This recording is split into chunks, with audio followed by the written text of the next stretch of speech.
10 ربیع الثانی 201 ہجری وفات حضرت فاطمہ معصومہ کم سلام اللہ علیہا 23 ربیع الاول 201 ہجری آپ سلام اللہ علیہا کم میں وارد ہوئیں اور موسیٰ بن خزرج نے اپنے ہی گھر میں حضرت معصومہ کم سلام اللہ علیہا کو ٹھہرایا. پس آپ سلام اللہ علیہا کم میں 17 دن زندہ رہیں اور رحمت ایزدی اور رضوان الہی سے 10 ربیع الثانی 201 ہجری میں جا ملی. اور صاحب تاریخ کم کہتا ہے کہ مجھ سے حسین بن علی بن بابویہ نے محمد بن حسن سے حدیث بیان کی کہ جب جناب فاطمہ معصومہ کم سلام اللہ علیہا نے وفات پائی تو آپ سلام اللہ علیہا کو غسل و کفن دیا گیا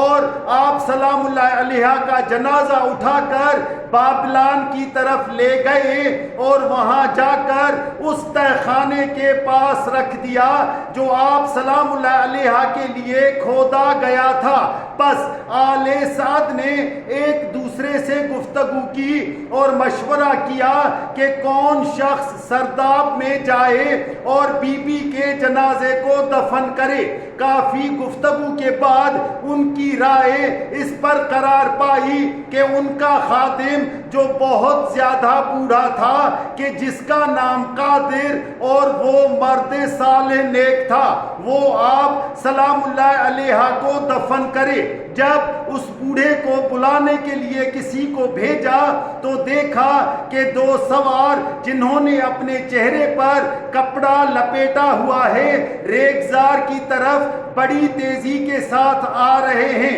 جب جنازے کے قریب آئے تو وہ پیادہ ہو گئے اور جناب فاطمہ معصومہ کم سلام اللہ علیہا کی نماز جنازہ پڑھی اور سرداب میں اتر گئے اور آپ سلام اللہ علیہا کو دفن کیا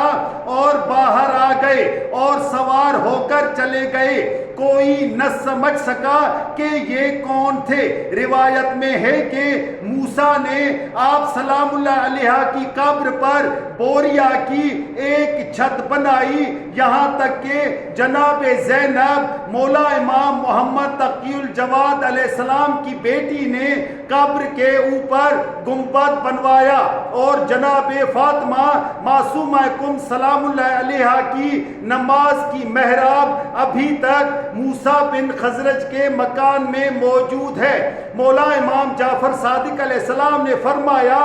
آگاہ رہو کہ خدا کا حرم مکہ ہے اور جناب رسول خدا صلی اللہ علیہ وآلہ وسلم کا حرم مدینہ ہے اور امیر المومنین مولا امام علی علیہ السلام کا حرم کوفہ ہے. آگاہ رہو کہ میرا حرم اور میری اولاد کا حرم میرے بعد قم میں ہے اور بہشت کے 8 دروازے ہیں ان میں 3 دروازے قم کی طرف ہیں اور قم میں میری اولاد میں سے ایک خاتون وفات پائے گی اور اس کا نام فاطمہ سلام اللہ علیہا دختر مولا امام موسیٰ کاظم علیہ السلام ہے کہ جس کی شفاعت سے